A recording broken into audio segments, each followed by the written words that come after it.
kind of have a continue seatbelt on sign alerting. Sometimes the alerting noise is driving me crazy and driving you crazy too. So basically I have a screwdriver right here.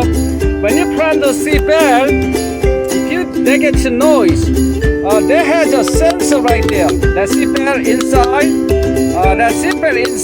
That has a connecting to the seatbelt to the sensor that has maybe dirty inside, whatever reason.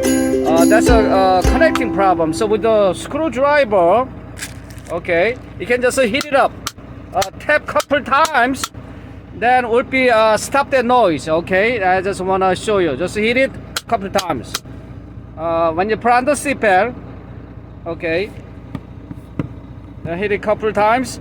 It will stop the noise, so you can continue driving without interruption. Because even sometimes you got seatbelt on, that will get noise. Okay, so simply just seatbelt on, simply hit it a couple of times, that will stop the noise. Okay, so that's what I like to show you.